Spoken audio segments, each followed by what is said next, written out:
we have here is a very nice brand new straight from the box wagon produced by Rapido Trains for World of Railways as an exclusive.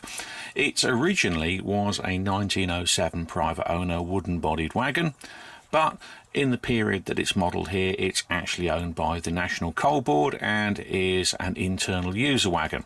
This is pretty common. A lot of wagons ended up as internal user wagons when their life on the real railway had finished, and basically they ran around in a colliery until they fell apart and were scrapped. Now, this wagon here is lovely, it's new, it's fresh, look, it's all beautiful, but that's not really how it would have been when it was running actually on the NCB. So we need to look at doing a little bit of weathering. And in this video, hopefully I'm going to show you how to fairly quickly make this look something that's like a real wagon running around and actually doing the jobs, rather than looking like a model.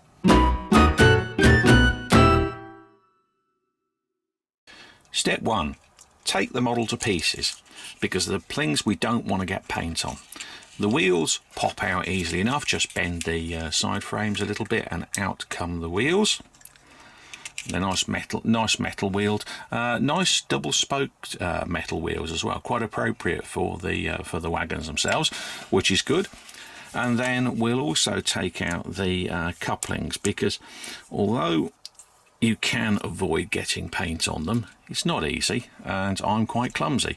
So I'm just going to unscrew those, and out pops the whole coupling mechanism. You could just take the coupling out of its little NEM pocket, but I'll work on the basis.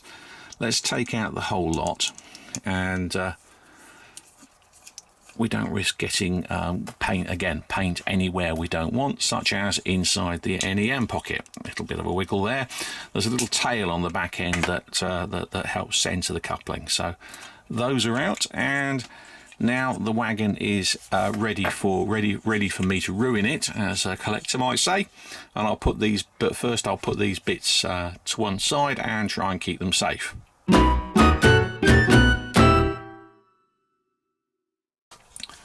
The first job I'm going to do is actually probably the one that's going to make the most visual difference to the wagon. What I'm going to do is I'm going to take a fiberglass pencil and rub it over the white painted areas to add a bit of wear to them. Now, it's quite important that you use a fairly clean fiberglass pencil for this sort of job. If you're a kit builder and you've got one that's a bit full of flux and grease, that's not the one to use. This one I'm using here is actually my wheel cleaning one, which is the sort of cleanest of the lot. All I'm doing is I'm rubbing over the printed area so the background starts to show through. And exactly how much rubbing you need to do depends a lot on the individual wagon. Some fairly harsh rubbing on this one certainly seems to be removing the printing quite nicely. But all I'm looking to do is just tone the printing down as though it's actually seen a bit of life outside. Fairly quick job, and it works very well actually on private owner wagons that you are looking to run in BR livery. So you can tone the sides of the private owner colours down, but still see them, and you can then put the patches on for the BR numbers, so you can have those pretty private owner wagons without having to on your BR layout. Well, just about, as long as it's early sort of BR period, you can get away with it. But it's always nice to know about these things.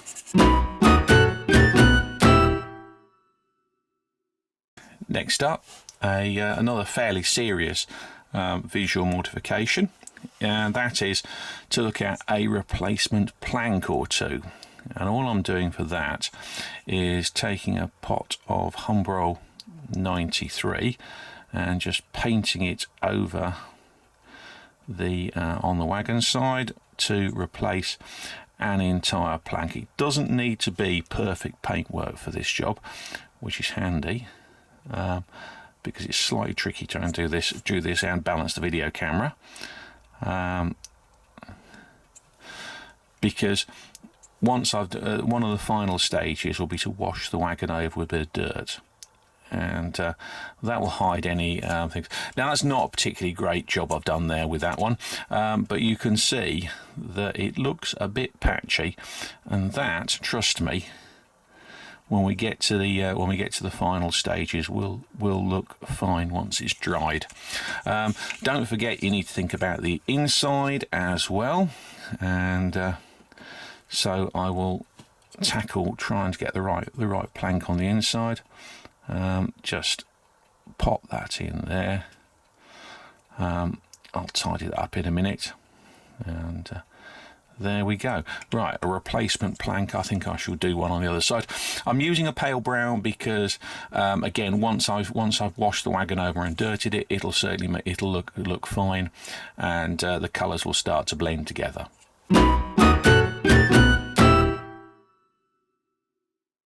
Time now to move on to the inside of the wagon. Now the guys at Rapido very correctly painted this something like a sort of unpainted wood colour. It's a sort of nice brownish colour, but I think we can do a little better, and that is by just taking a fairly rough brush. This is an old brush that I've had around for a while, and I'm just taking some Humbrol number 64, the sort of grey colour, mid grey, and just working my way along the lines of the planks, just where the grain would go, and just adding in a little bit of colour. Now it's a bit like dry brushing this, so I'm actually wiping the brush off on the cloth first, and then just dragging it along the planks on the inside.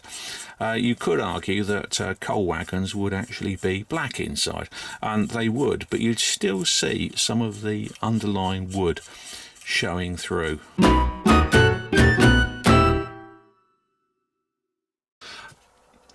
One thing that's important to remember is that wagons like these would certainly be matte finished. Now, straight out of the box, the black just seems to have a very slight sheen to it, but no problem. A can of spray matte varnish will quickly take care of that. Light coats, and then let it dry.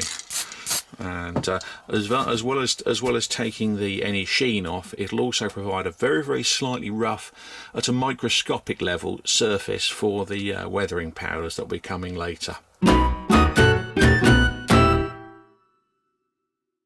Now the varnish is dried, it's time for a little bit of dry brushing, just to add a little bit of colour and dirt into this.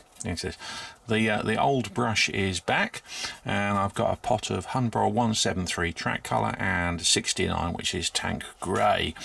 Right, pick up a bit of paint on the brush, and just work it gently over the wagon body, picking up the dirt on the dirty colour on any raised areas. I'm not going to use masses of colours for this, because I think you can overdo it a little bit, but just changing the colour a little bit on the side of the wagon, and it'll get picked up by all the raised ironwork there. There we have it. That's some brown on there. Now what we'll do, can't bother to wash the brush. No need, because what I'm going to do is I'm going to blend the colours on both on the brush and the wagon, and I'm going to take the number 67, and I'm just going to go over. Normally say I'm going to go over all the black areas on the model, because the one thing I have found is that a good dry brush of 67 will take a black model and stop it looking like a toy. It just highlights all the edges, all the detail, and just gives you just all that lovely detail we paid money for suddenly stands out when you highlight it. I think there's some sort of clever thing with physics and light and everything that just says that in real life you get in real life the light highlights the side of things, but you need to do that for the model by dry brushing and just emphasizing all the raised areas just very slightly. Again, very light work with the brush, and hopefully this is now starting to come together on the wagon. Look at that, you can see those rivets stand out now. Right, now this is now dry brush. The next stage is we need to put some washes of dirt on it, and for that this really needs to be completely dry. So leave it overnight and come back to it in the morning.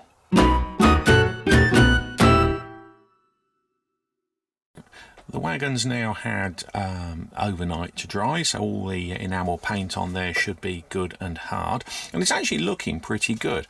But another little effect I like to do is I like to give it a wash of black, which just will go into all the corners, all the corners, all the edges, and just tidy things up. Now I'm using Citadel Newlin oil, which is a shading, I think it's more of an ink than a paint, that they produce for their range of figures. This is the Games Workshop range. Really simple to use, big brush, and just work it over the entire wagon. Now what it will do is it will slightly darken the white areas, but mostly it will sit into all the crevices and all the panel lines on the wagon, or sorry, the plank lines. It's quite a common thing with plastic modelers that they use what they call a panel line wash to emphasize the lines on models. I'm just taking a little bit of excess off there. It's difficult to tell, and I'm just wiping it on the inside of the wagon, where obviously I want it to be mucky as well. Slightly shiny at the moment, so what we do is we use the Magic Workshop hairdryer, and just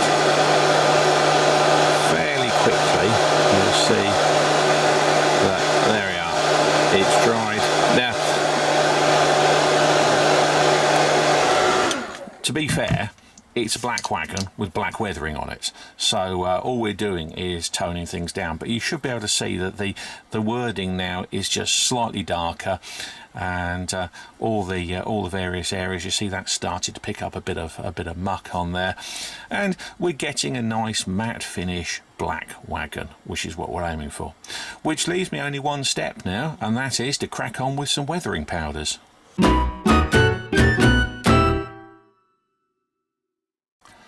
Right, finishing touches time now, and it's weathering powders. I'm using two colours, both from the Humber range. They're sort of dark brown and smoke, which is a sort of off black. Using a soft brush for this job, all I'm doing is picking up a little bit of colour and brushing it around the underframe especially, and also then we'll move on to the body.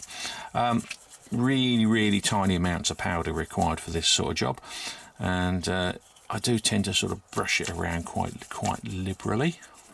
What I like about weathering powders is you get a little bit of texture with them as well. Right, let's go on with the black. So wagons aren't all perfectly smooth. They are, you do get a bit of texture on there. And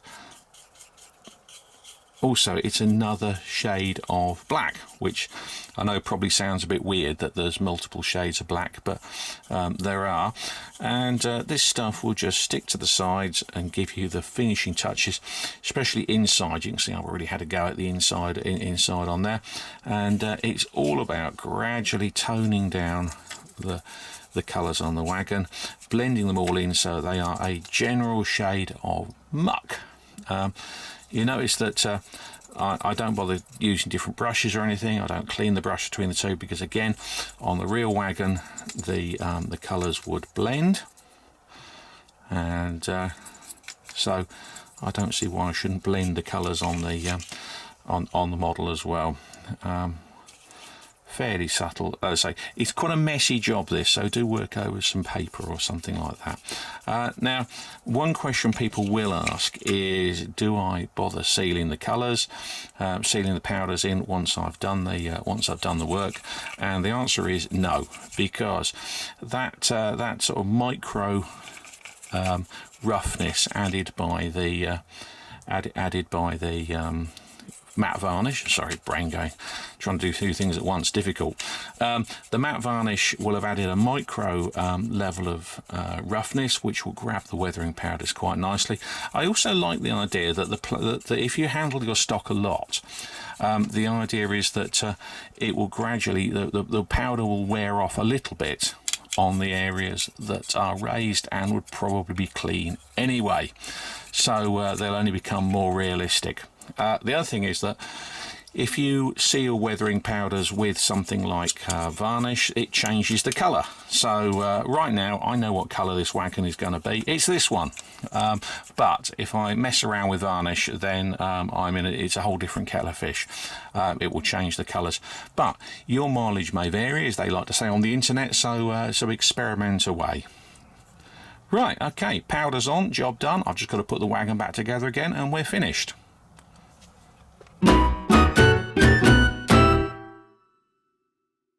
And there we have it, one finished weathered wagon. I've not used any complicated tools or any weird materials, I don't think, on this. Everything I've used is readily available, and the whole process actually didn't take that long. It took longer of me waffling, and you could do a batch of these in about the same sort of time as I took to do this one.